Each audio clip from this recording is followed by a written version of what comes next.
You're either in the middle of a problem right now, you're either just coming out of a problem, you're about to walk into a problem, or you're about to create what oftentimes is the biggest problem we create, which is you're winning. And a lot of people say, how is my winning a problem? Because most people, when they win, they stop doing what caused them to win, which actually creates the biggest problem you can have. And then you question, why did I stop having success?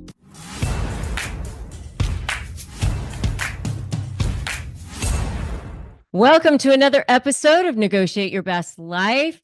I am so really excited today to introduce you to Ben Newman. He is a renowned speaker, entrepreneur, philanthropist, but he really, what he does is he coaches some of the top performers, the top athletes, the top people on the planet. And when I say that, I am not kidding. I mean, some people say that, but they don't really. I mean, he actually does.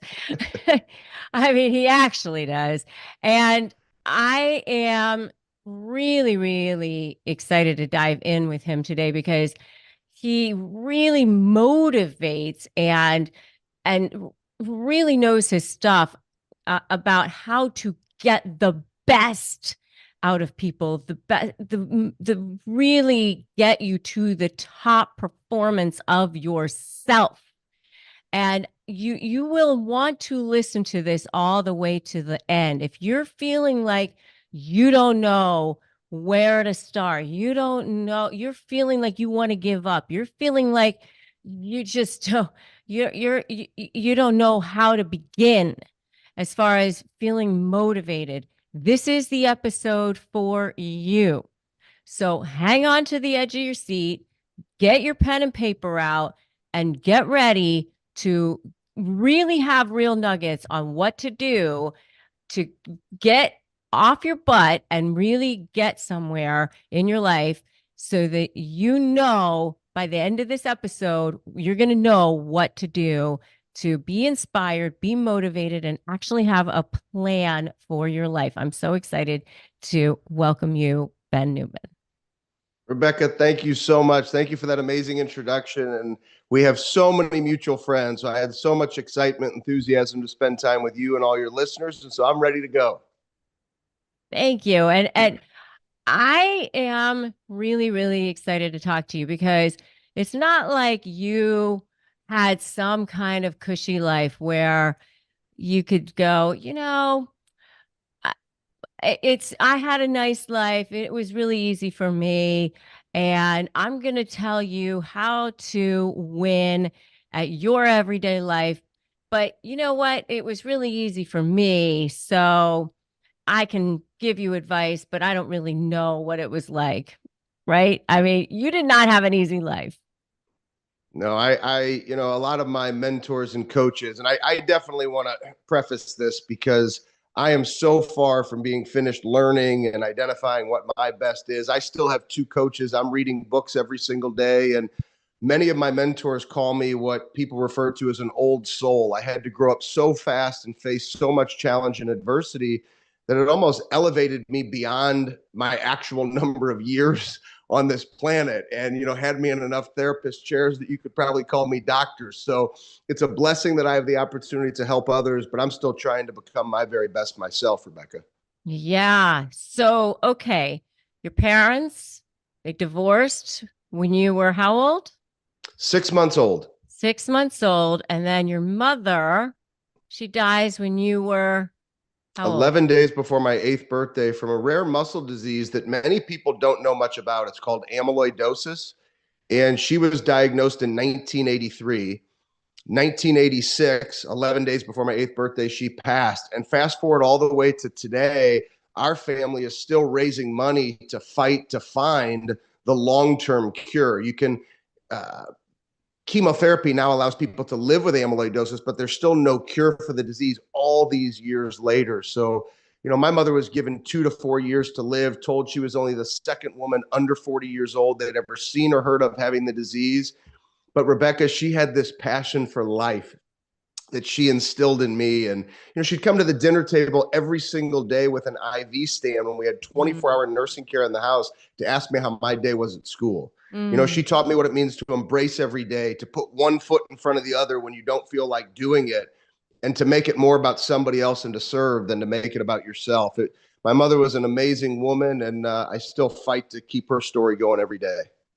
Wow. Okay. Yeah. I mean, that's so tough. So you're raised by your father, basically. Yeah, And he moves back into the house, and I made you a promise. You could take this wherever you want it to go, because I feel like there's so many ways that you can help me, and I'm willing to do this with your audience. But my father moved back in, and for the same reasons that my mother divorced my father were the reasons why I had challenges with him. Well, when that's your last living parent, you don't get to divorce your dad. So I had to live with those challenges. I had to live through that adversity. And Rebecca, as I know you're dealing with every single day with all the amazing work that you do, I mean, it was painful. It was hard. I often say I wish my dad would have hit me because the bruises would have gone away, but some of the pain that mentally he's put me through, I've gotten much better and stronger through it now as a 45-year-old man, but there's still so many things that pain and haunt me to this day. oh, did you have brothers and sisters? I did. I have an older brother, and after my father's loss, there's been strain and pain, and it's just life is hard. And I'm glad you're asking these questions, because I think sometimes people think that it's all perfect, or they see me on a sideline on TV, or they see me going to speak for Google, and everything's great. Like, no, it's not. I'm still working on me. I'm trying to be my best, but life is full of challenges. And every time I'm faced with a challenge, I feel like I find greater strength within me to realize not only how I can be a better father, how I could be a better husband, how I could be a better coach, but it makes us just better in our lives the more pain that we go through. And oftentimes it's a tough road, but I wouldn't change anything that I've been through. So, I mean, I often say the very first negotiation that we have to do is with our own self in the morning for our own self-worth. What would you say to that? I would say you absolutely nailed it. I've had a show called The Burn, and I've been doing this for over 18 years. And you kind of joked about it earlier. There's so many people in this world that we live in that claim they do the kind of work that you do or that I do. And then you try to peel it back and you're like, well, what exactly do they do? And so I've been doing this for over 18 years. And one of the things that I found consistent over high performers in business and in sports in that time is that why and purpose is actually not enough. They're very important, incredibly important, but there's actually this underlying burn that lies inside of you. And it's this burn that ignites your why and purpose that then causes you to be disciplined on the days you don't want to do it, and especially after you win. And so for me, that negotiation with myself starts with me taking out a pen, putting it to paper, and writing down that burn every single day. And the moment that I connect to it, and actually, when I put it to paper, it's about the third time I've connected to it, because my burn is the name of my alarm clock. It's reading my mother's name, Janet Fishman Newman. When I read my mother's name and I connect to that and the opportunity to live one extra day that she never got, there's no hitting the snooze button. There's no getting back into those warm and cozy sheets. I'm going to choose to be the best that I can be that one day with the gift I've been given. Mm-mm. Mm. And what is it about having that extra day that is that burn for you? Tell me more about that. Yeah, so I mentioned that my mother passed 11 days before my 8th birthday. My mother passed at 38 years old. So here I am. My mother passed 11 days before my 8th birthday. That's all I had with my mom, was not even 8 years. She was 38. I'm 45. That means there's 7 extra years that I've been given that my mother never even had. And when I think of that perspective, there's no wasting days for me. There's no making excuses. Doesn't mean that every day I wake up and I want to do it. Sometimes I have to connect a little deeper. Sometimes that negotiation to get going, it takes a little bit longer, but there's no wasting days. My son Isaac will turn 16 in March. That's almost, it's gonna make me cry. It's almost twice the amount of time that my mother ever had with me. My daughter's 13 years old. I mean, I think about these things that for me, there's no getting time back. So I better take advantage of the time that I'm given. And that's one of the things that I do my very best every day to really connect people to, is their perspective and what drives them and what their burn is. Because for everybody, it's different. so that they fight to be the best in their lives one day at a time. Mm-hmm. I want to know more about the burn. Is the burn, tell me more about the burn. Yeah, so the burn is different for everybody. So for me, that burn comes from pain and challenge. And so a lot of times people say, oh, my why and my purpose is my family. And I think that's wonderful. So we can use that as an example. It's my family, or to provide, or to be an example for my kids. So that's your why. I'm going to fight to be my best. But unless you understand what causes you to not waste that day, to fight when you don't want to, that's that underlying burn. And so it either comes from pain, which provides perspective like mine does. For many individuals, they may say, well, my parents made great sacrifice, and because of their sacrifice, I will not waste a day.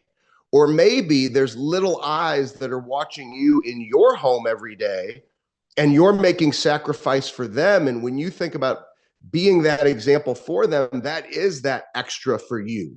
And so that burn comes from many different ways, many different forms. Everybody has it, but there has to be a willingness to dig down deep, find it, and then connect to it every day. Mm-hmm. I think it has to do also with knowing that you are living out the authentic and highest purpose that God has put you on this planet for the intention for your soul. Mm.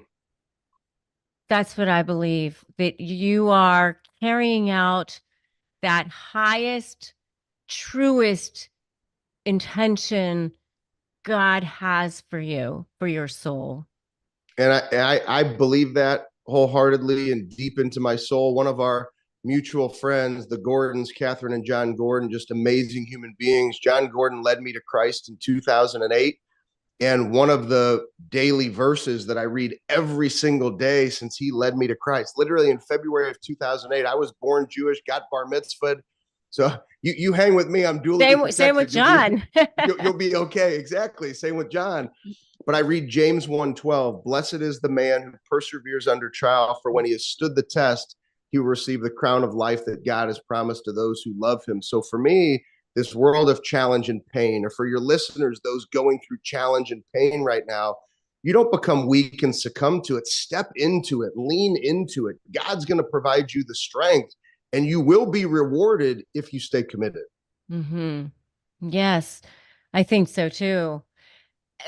But I do believe that, as Rumi, the philosopher, said, the wound is the place where the light enters you. That's powerful. So powerful. Tell me more about how you interpret that. I just believe that out of our pain is born our purpose. Yeah, see, it's similar to when people hear, they say, oh, I'm so sorry, that you went through this. And I always appreciate those sentiments, but I wouldn't be the man that I am today if I didn't go through the pain that I had to go through with my mom. I wouldn't be the man that I am today if I had to go through the pain that I went through with my father and all of those wounds. And they have provided amazing strength. And I can only hope and pray that that provides a strong example for my kids to always keep fighting when the world tells you that you're not good enough, or somebody at school tells you you're not good enough, or the media tells you that the opportunity is not right for you, or politics tells you whatever politics is trying to tell us these days. I'm a big believer in that. So tell me more about your father and the narcissistic traits that he had. Well, nothing.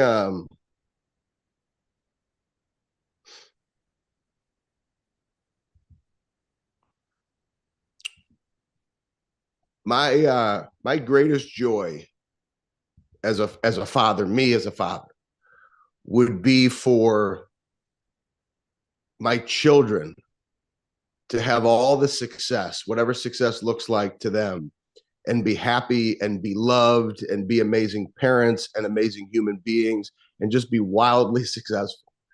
And that's what I've always thought fatherhood, parenting is supposed to be. And I unfortunately, and I know it's probably the same for many of your listeners, I grew up in a house where nothing was ever good enough. I was always challenged. It, it was never enough. It was the wounds. It was being called names. It was being beaten with words, which, as I shared, I would have rather it been fists because the bruises would have gone away, but the words and the wounds have been with me forever, and just nothing was ever good enough for my father.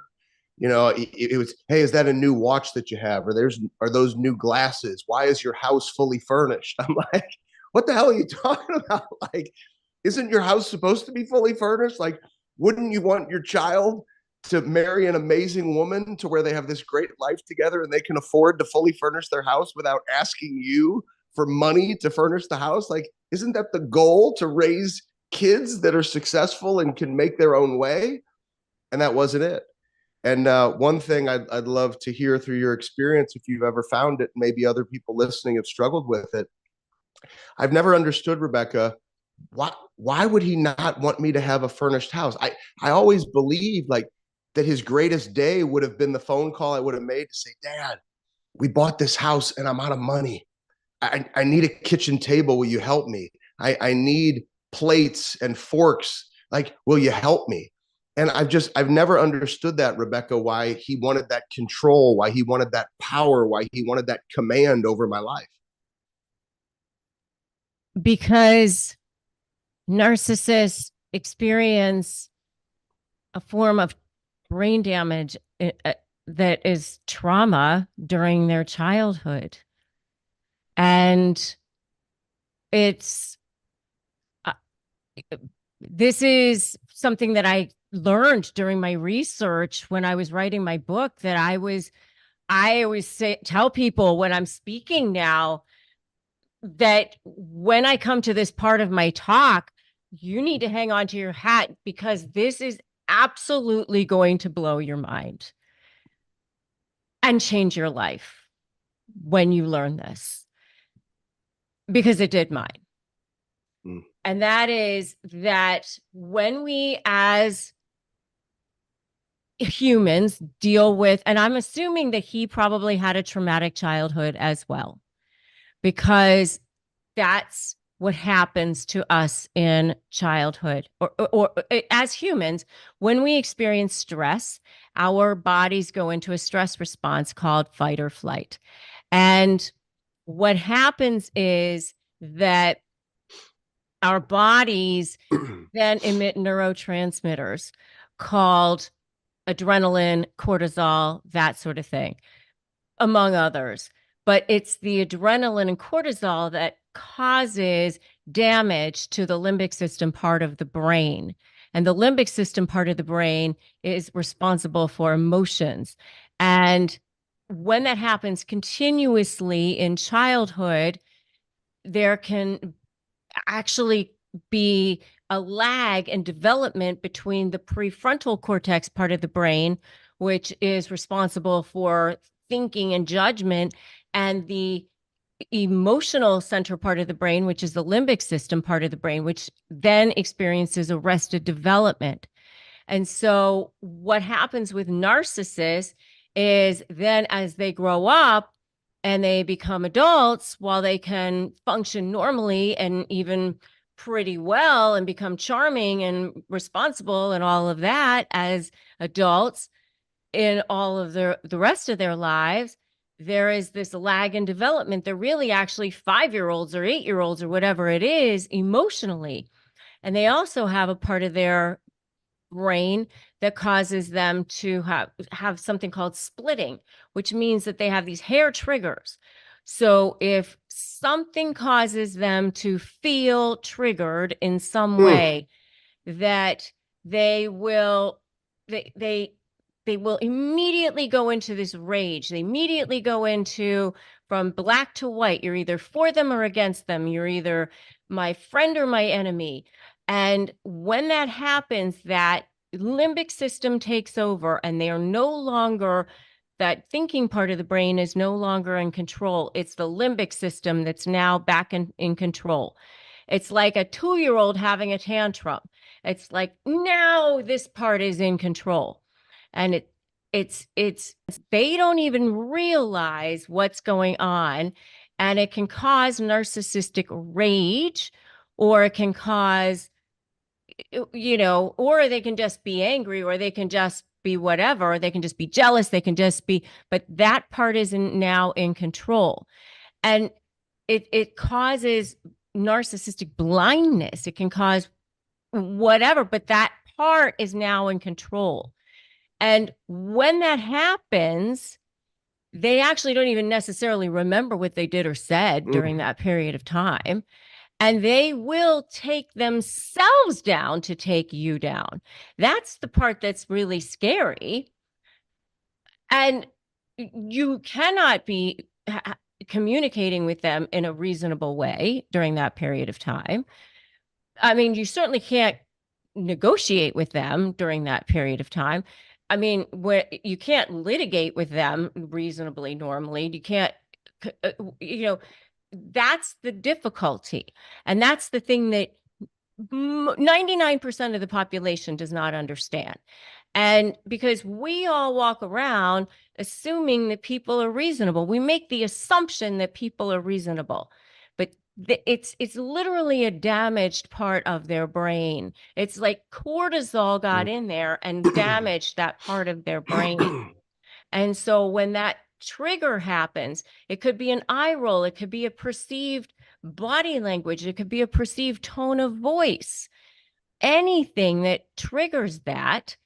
Somebody slighted them in some way, then that triggers that, and then the limbic system takes over, and that's in control. And then they don't even necessarily remember what took place during that period of time.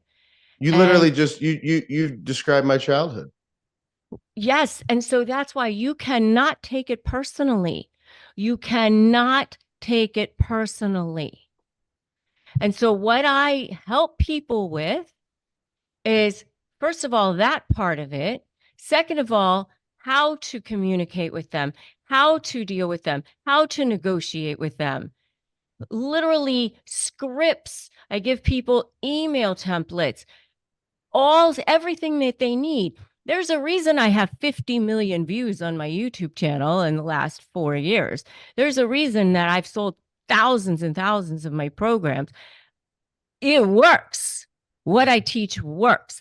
But the very Rebecca, first I needed Slay the Bully when I was 13, 14, 15 years old. Yes. But what the very first thing I want you to know is that you cannot take this personally.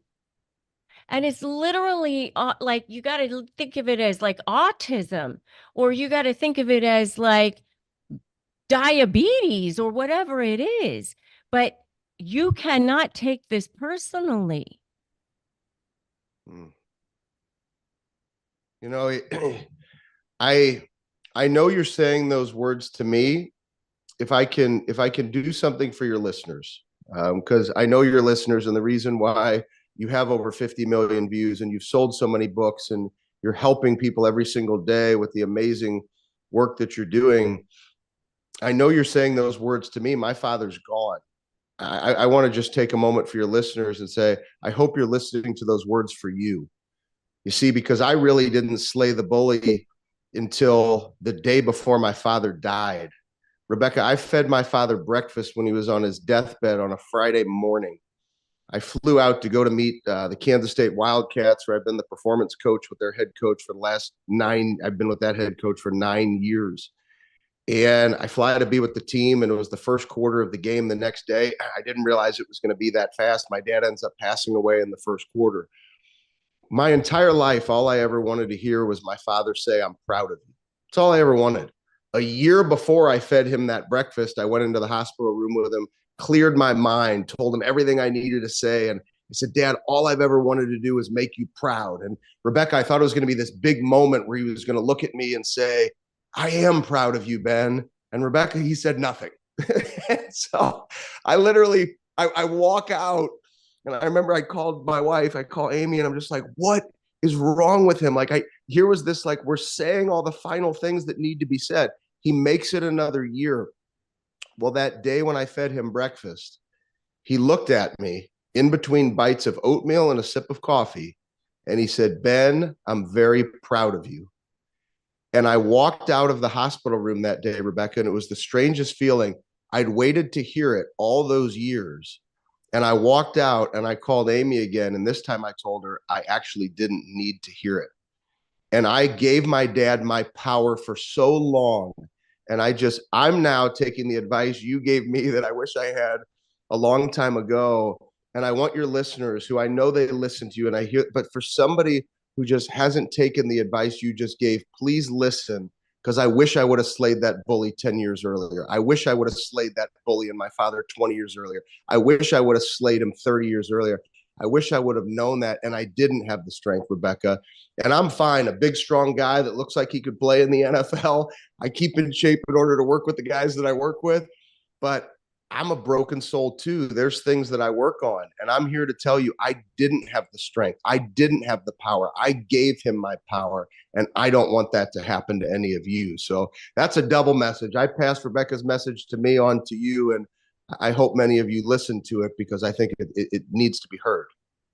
Absolutely. And it's, we all have our own versions of that. I mean, my mom was an alcoholic when I was growing up as well. And I've had my own struggles. I was bullied as a kid myself.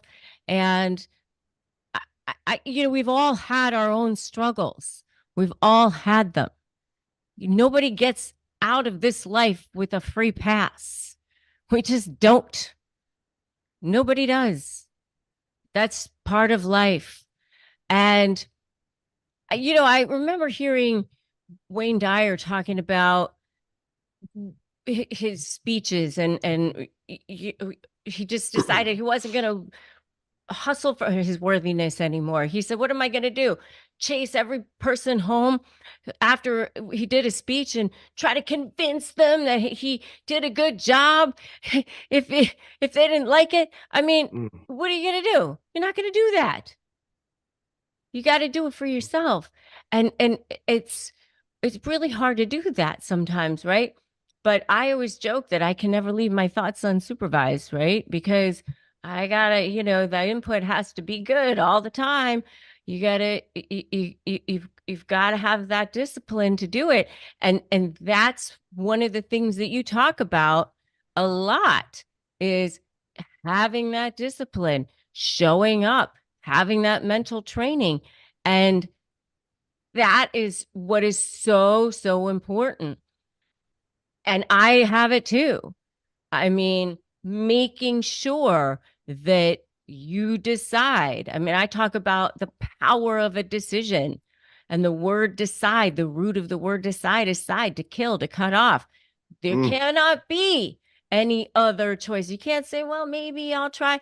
Yeah, no, you can't do that. And that's one of the things that you talk about too. And I really want to get to some of the powerful things that you do to motivate people, because I love that we started off with this, because I think it's really important that we talked about the difficulties that you've had, because you didn't get a free pass, and you use that to create the standard and the 4 Ps and all of the things that you have now to get people to show up as the best versions of themselves, to coach teams like Alabama. Oh, they won a few things, right?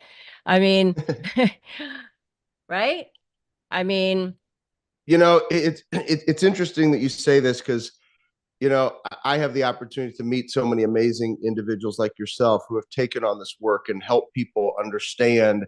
I mean, literally hearing every word that you said, you literally were describing my father. I mean, if everybody could see the pictures that were going through my head, to being yelled at on the couch, to being yelled at in the parking lot after a basketball game when I had my own car, like where you were taking me, it was amazing.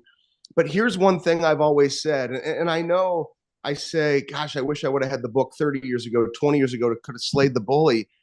But maybe I wasn't supposed to. Maybe I was supposed to take all that pain so that I could provide strength for others to work through theirs. And so a lot of times I look at my story and people say, gosh, wouldn't you want to have changed that? But that's part of where my discipline comes from. It was this double-edged sword that nothing was ever good enough for my father. And I was really blessed, Rebecca, because I had coaches and mentors and individuals that I would seek their love and I would seek their support because I wasn't getting it at home. And so I was blessed to have this balance of both, to where you get verbally beaten to where you want to be your best, but then you get this love and support to realize I'm just going to take the positive side of fighting to be the best me. And so I had to get all the wounds in order to be able to find the strength. And so I don't think I would change any of it. Even losing my mom, I wish I could have just one more hug and one more kiss. But, you know, my mother, and it's a whole nother episode that we could do. My mother had to pass so that other people could live. We recently did an episode on our show where I met somebody who's receiving chemotherapy and living with amyloidosis.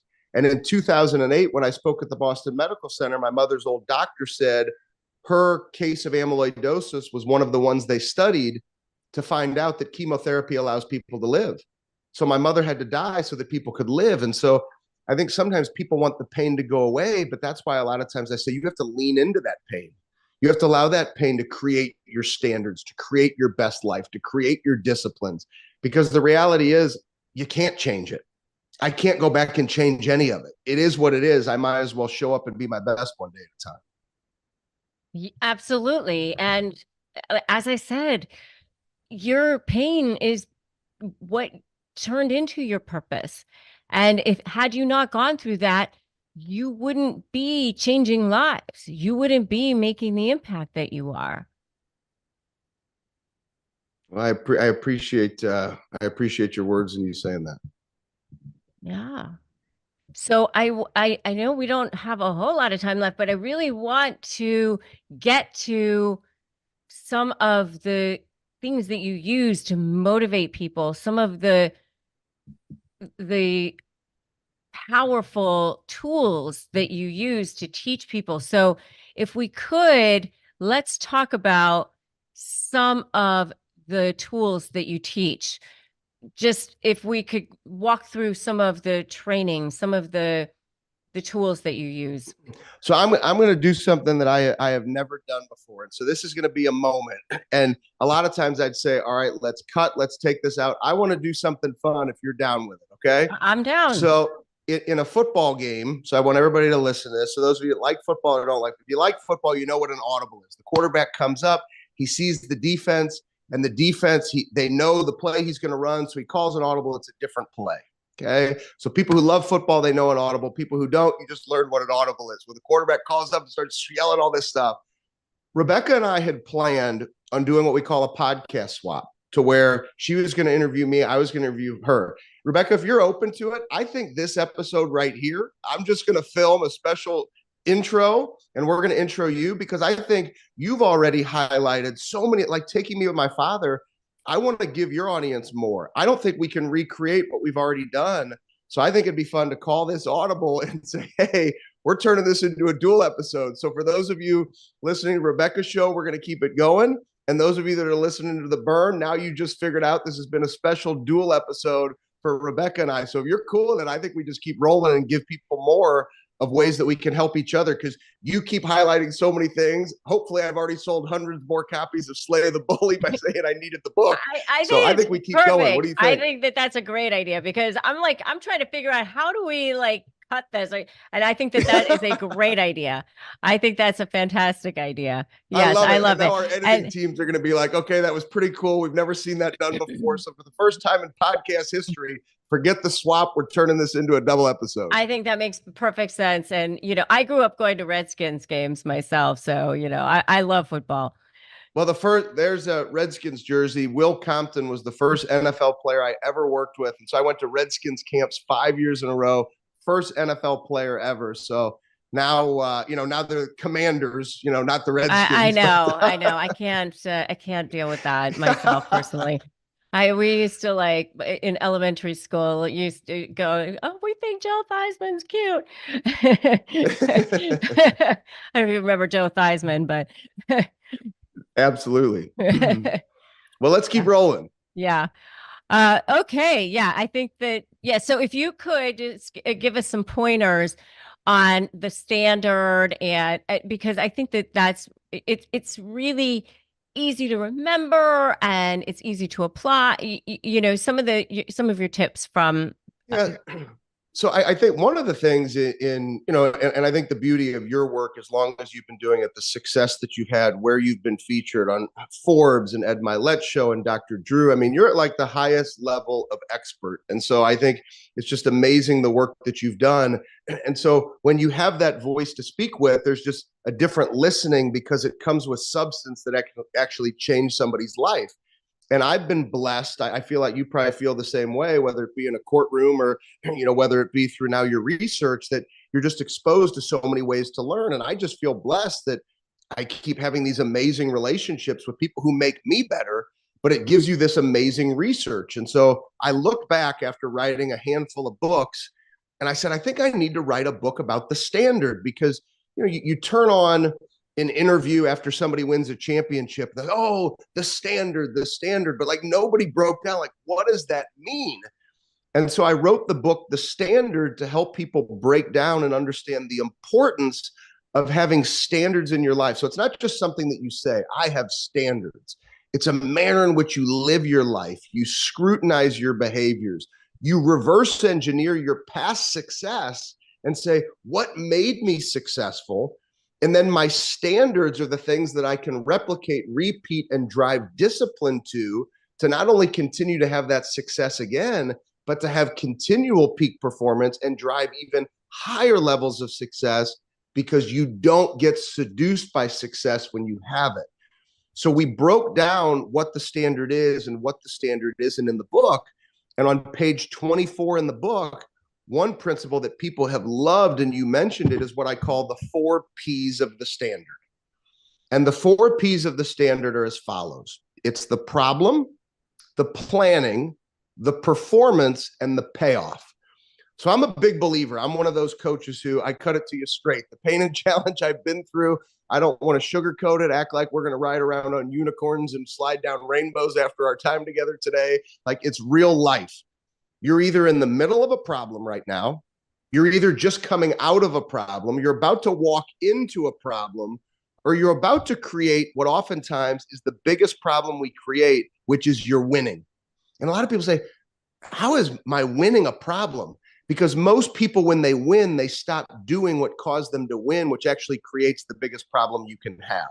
And then you question, why did I stop having success? So I believe every day, if you take 2 minutes to go through these 4 P's, then you will have the opportunity to identify that problem. And once so for those of you that are winning at a high level right now, walk me through this. Okay, so you're winning right now. You just had the best month ever, the best January you ever could have had. That might be a problem. So how do we offset the problem? You wake up and you say, I've been winning at such a high level. What do I need to do today to keep winning? And winning is not the result. Winning is the behavior. And then the byproduct of great behavior and discipline is the result. So then you plan out, if I do these 3 things, 1, 2, and 3, I will keep the momentum going and I'll win. So that's the planning piece. Then the 3rd P is the performance. Very simple, Rebecca. Just do what you say you're going to do. If you know what you need to do and you do it, that's the performance piece. And that's what most people miss. They know what they need to do, and for some reason they choose to not do it. Well, but January was so big. I don't want to go through the challenge and adversity. I don't want to step into harm's way. I don't want to have negativity and rejection. Today I'm just not going to do it. And if you forget the performance piece, you're really creating a problem then. And so you follow through with the action, do what you say you're going to do, and then you get a payoff. And I always share in business and in sports, when you get the payoff, don't stop. Don't be seduced by success. Recognize that the payoff is confirmation that the process is working.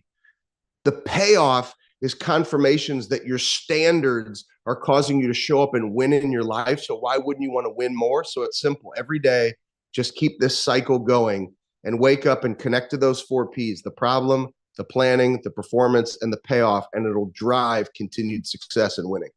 You know what I love about it is that I think that the way that people win, and I say this all the time, is that they have to have a context.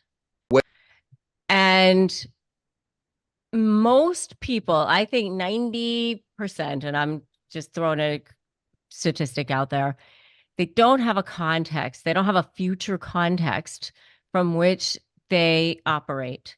I think most people are just dealing with the fires of the day. And so therefore they're operating from a past context all the time, instead of having a future context that's pulling them, that they're being pulled toward. Does that make sense? It does. And whenever people struggle with that, you could almost refer to it as vision or an unclear path of where I want to go. I've asked this question for years. I love asking people who say, I don't know what I want. I don't know where I want to go. It's just unclear. It's foggy. Grab your future and bring it to today. Grab your future and bring it to today. And somebody that's going to get people talking. Nobody's going to say, I want absolutely nothing for my future. And, the easy thing, I can't see anything. It's Claude, but just encourage people, grab your future and bring it to today. Tell me one thing that you would want. Oh, I would love to be an amazing mother. I would love to own my own company. I would love to do X. I'd love to do Y. I'd love to do Z. And then just get people to talk. And I think the more that you ask people questions and engage them and get them to talk and speak and become visual and share what they want, then it's easier to then drive an understanding to what it takes for them to achieve those things. Because all success happens one day at a time. You don't play all 4 quarters of a football game in the first quarter. You play one play at a time for every play in order to complete 60 minutes of playing. And sometimes you go into overtime, but you don't play the whole game in the first quarter. And in life, you don't get to have the entire year in one day. You get it one day at a time. And so I always encourage people, let's get as clear as we can, or sometimes our job is to help people bring them to that clarity to then reverse engineer the behaviors that'll cause them to win every day. Right. And this is why I'm actually glad that we decided to do our swap here like this, because for me, with my slay strategy, the very first part of slay is S, strategy. And in order to win, you have to have a strategy. And the first part of strategy is creating that vision, creating that, where is it that I'm going? And you don't have to have this as a formal negotiation. This is actually part of life as well. Where am I going? What am I doing? So many times when you're dealing with a narcissist or a high conflict personality, all you can do a lot of times is feel like, I'm this person's in my face. Like as this 13-year-old kid, right? This person's in my face. This guy's in my face all the time. I'm in defensive mode all the time. You're not thinking about, what do I want for myself? All I can think about is surviving. And that's what happens with most people. And so when they come to me, which, I don't do a lot of one-on-one coaching, but even in my certification program now, because I certify coaches, I tell them, when you're coaching people, get them to tell you, what is it that they want from their life? Where is it they want to go? Because a lot of times they don't know. Get them to visualize it. Then the more specific that they can be, then now they're being drawn toward that future. The more specific they can be, the better it is. Well, where do I want to be a year from now? Well, I want to live in this house, and I want to be by the ocean, and I want to be divorced, or I want to have a better boss, or I want to have start a business, and this is what I want it to look like, and I want to be free from this person. Okay, great. Let's get you there. How are we going to get there? Now, see, what I love about that is you're helping people bring clarity to what they want, which then from a coaching perspective allows you to say, okay, what do we need to change in your environment today? What do we need to change in your behaviors today? What are the things that you've actually put in your way, in your environment, that are keeping you from having those things you say that you want? Because everybody would say, I want to live to the standard, but you can't say it, you got to do it. So if there's something in your environment that's keeping you from doing it, you got to clear that obstacle out of the way. Exactly. And that's what I love about your process, is that it causes people to find that clarity, to almost have that empowerment to say, I'm going to get those obstacles out of my way because I know where I'm going. Exactly. But let's figure out where you were going first, because it's like a GPS. You're not going to just get in your car and say, let's just drive and hope you get there. Right. You got to get in your car and plug it into the GPS and then go. And So then, take us to the L. Take us to the L. yes. Well, once you get in your car, then you don't hope that you're going to get from LA to San Diego. You know you're going to go from LA to San Diego once the GPS is plugged in. You don't go, oh my gosh, I think I might end up in San Francisco. I might end up dead on the side of the road. You don't think that. You believe you're going to go. You believe with all your heart you're going to get there. You know you're going to get there.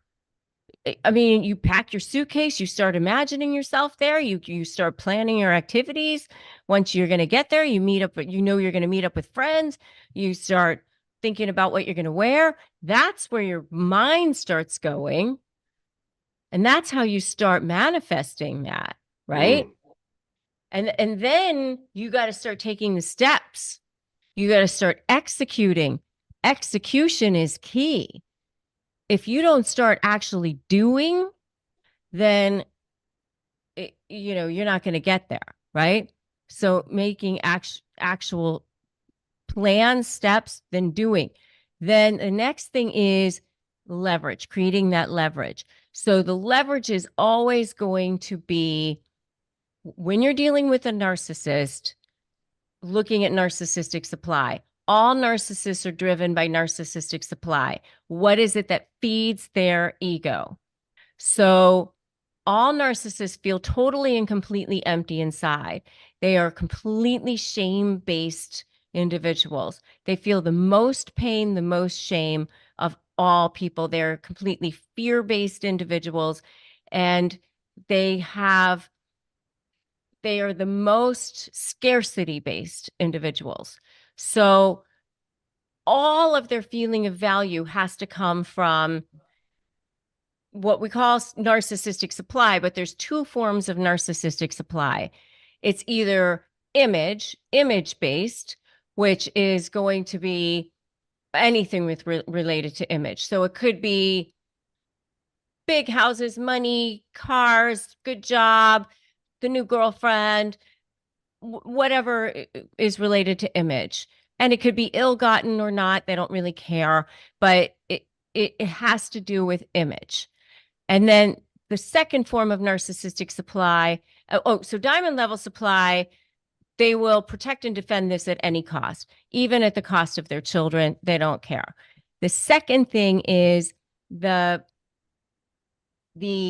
what I call coal level supply, which is pushing other people down to make themselves feel good. So that's the degrading, the debasing, the passive aggressive behavior, but it could also be victim based. It could also be, poor me, guilt tripping, that sort of thing as well. But it's all based around feeding this ego. Now, how do you create leverage? You create leverage by threatening a source of supply that's more important for them to keep than the supply that they get from jerking you around. The myth is that narcissists just want to win. That's the myth. Everybody thinks narcissists just want to win. That's the problem. Narcissists do want to win, but they also want to continue to lead you around, make you miserable, and keep you on their string.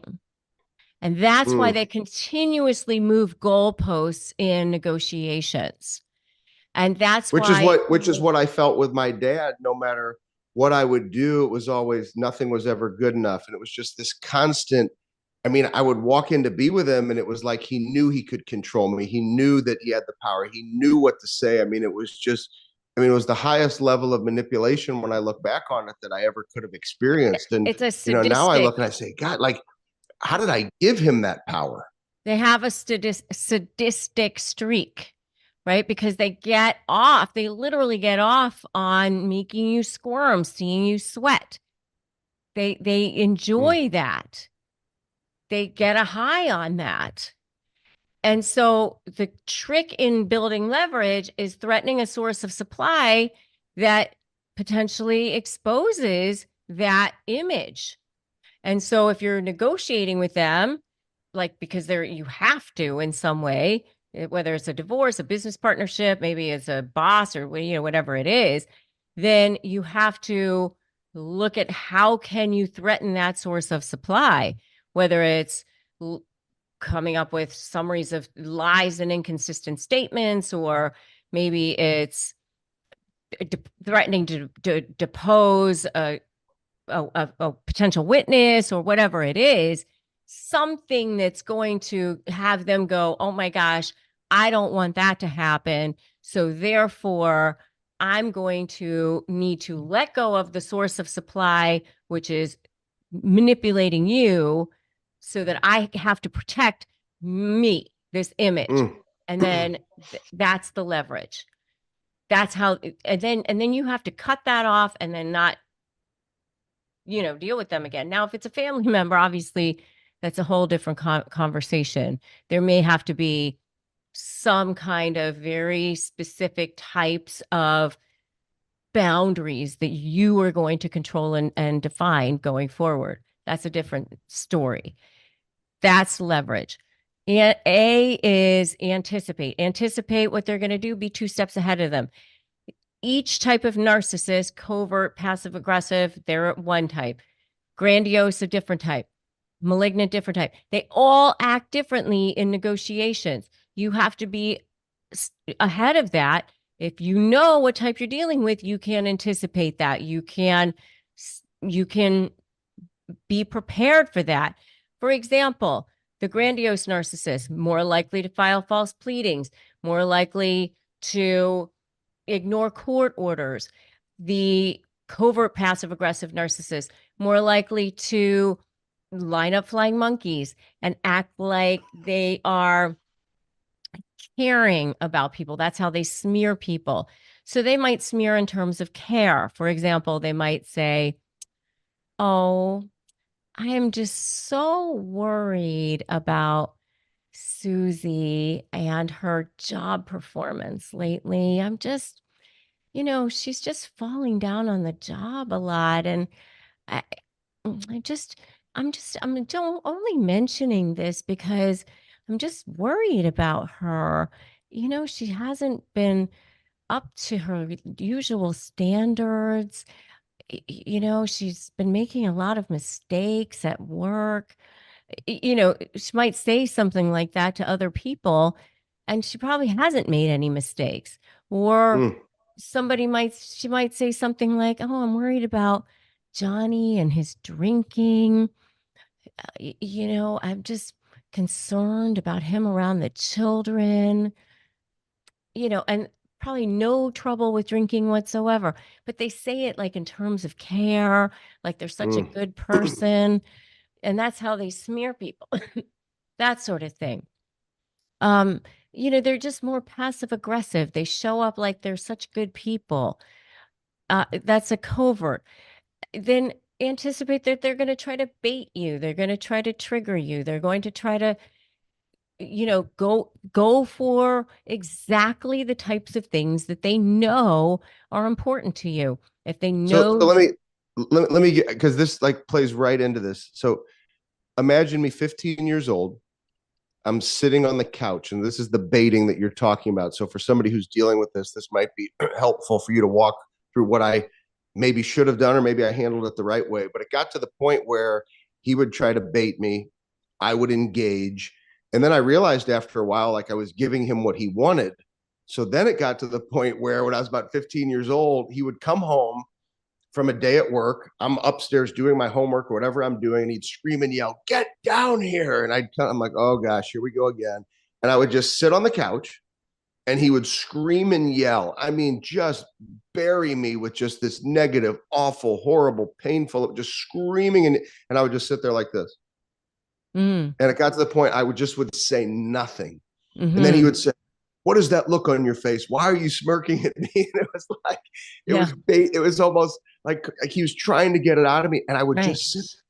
and it drove him crazy because I wouldn't give him what he wanted. And then Right. it would just make him angry. And then the rage would just go to the next level. And then finally I was just say, I'm not doing anything. I'm just sitting here. And then he would really get set off. And I never knew how to handle it in that moment. So I thought just being quiet and not doing anything was the way to do it. I wish I would have known how to negotiate through it better rather than just sitting there. Right. Well, I tell people you always have a right to be respected. You always have a right to be respected. And so, step one, don't run. Step two, make a U turn. Step three, break free. And Mm. so, having now the information that I gave you earlier about how their brain works and that sort of thing, the very first step is create a boundary. Create a boundary. And that very first boundary is you have a right to be respected. And so just start looking at them as if they're having a 2-year-old having a tantrum on the floor. And just, yeah, just start observing their behavior to them. Oh, I can see that you are upset. I can see that you are angry. We can have this discussion when you are calm. Just keep their behavior over there. It has nothing to do with you.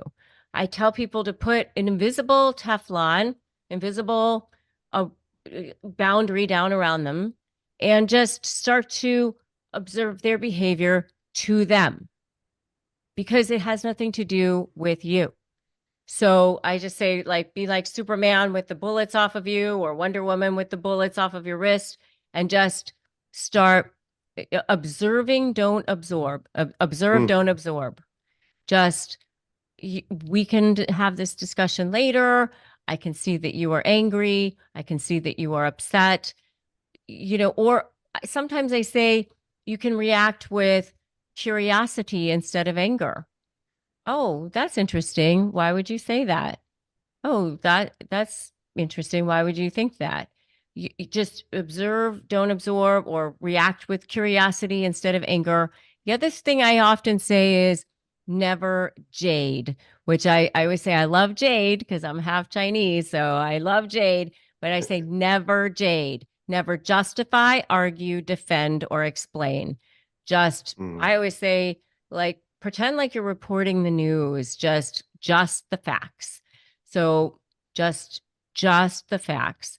Because the more you try to justify, the more you try to defend, the more you try to explain, the more you try to argue, then you're giving them supply. You're actually down in the mud with them. You're never going to get them to acknowledge you. You're never going to get them to see your side. You're never going to convince them of anything. That is a circular conversation that is going nowhere, Mm. literally going nowhere. So where do you think you're going with that? You're never going to get them to go, oh, you're right. You've convinced me. That conversation's never going to happen. So where do you think you're going with that? Just never jade. Just start observing their behavior to them. Observe, don't absorb. All right. So I know we'll be hitting our finish line here shortly. So what is the why? Yes. So the why is you and your mindset. So 100% of your mindset is of winning is your mindset. So if you don't believe you can win, nobody can help you. I tell people that all the time. You could have whoever you want to pick as your personal coach or your personal attorney, whoever you want as your dream team could show up and be your personal whoever. If you don't believe that you can win or that you're worthy or you're whatever, nobody can help you. Okay. I swear to you that this is the truth. You have to believe it. You have to believe it first. Just start visualizing it, start saying it, start knowing it, start being it in every being of your body, and it will happen. Football teams do not win with a good defense, they win with good offense. You have to know that you have to be on the offense. That's another thing. You have to be offensive. Stop thinking about what's going on the other side. They're doing this, they're doing that, they're doing this, they're doing that. Work on your side of the equation. I know so many times as a trial lawyer, and I've done thousands of trials. I'm telling you right now, I've won a lot of trials and I've won a lot of negotiations. Every single time a lawyer would show up in the courtroom and their entire case was how bad we were, they lost. You have to have a good offense too. So just focus on your side. Yeah, you got to know what the other side is going to argue. You got to be ready for that. All of that, of course, too. But know what your position is going to be. And just focus on your authentic power. Your authentic power. Every time, one of my favorite stories in the world is The Wizard of Oz, because Glinda the Good Witch, she had authentic power from the beginning. And if you remember at the beginning of The Wizard of Oz, when the Wicked Witch came flying around her, she flicked her away and said, "Go away, you have no power here." That's where you're going.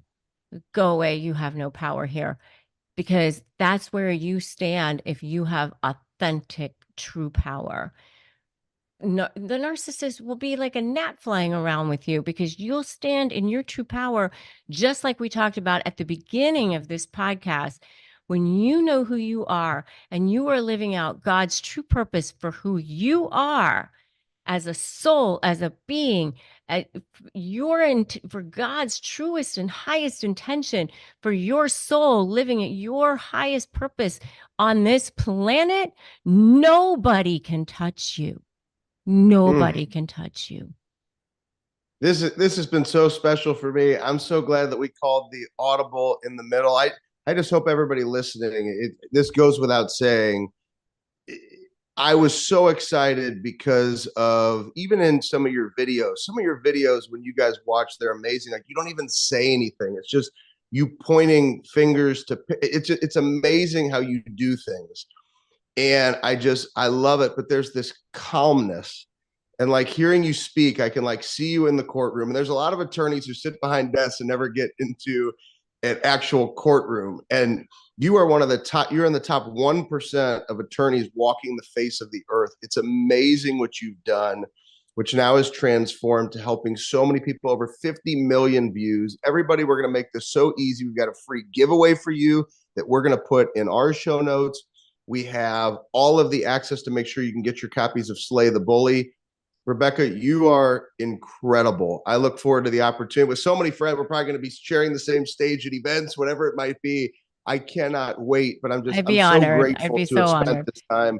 You've impacted me. I can't wait to dive even further into ways that I can learn more. And I appreciate how you brought out in me some of my pain, even though it's my father's been passed, that hopefully is able to help, your listeners and the listeners of The Burn. Yes. Well, thank you. Thank you for imparting your wisdom. As I said, you literally coach some of the top performers on the planet.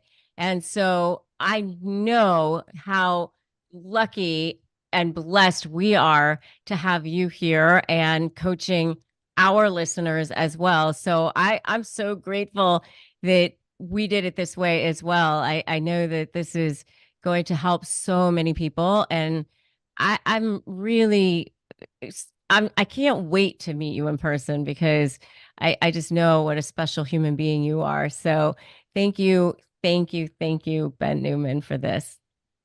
Well, thank you, Rebecca, and for each and every single one of you listening. We hope that our ability to call the audible and bring something that I don't think has ever been done. I've never seen it happen, where we say, forget the swap, we're just going to roll.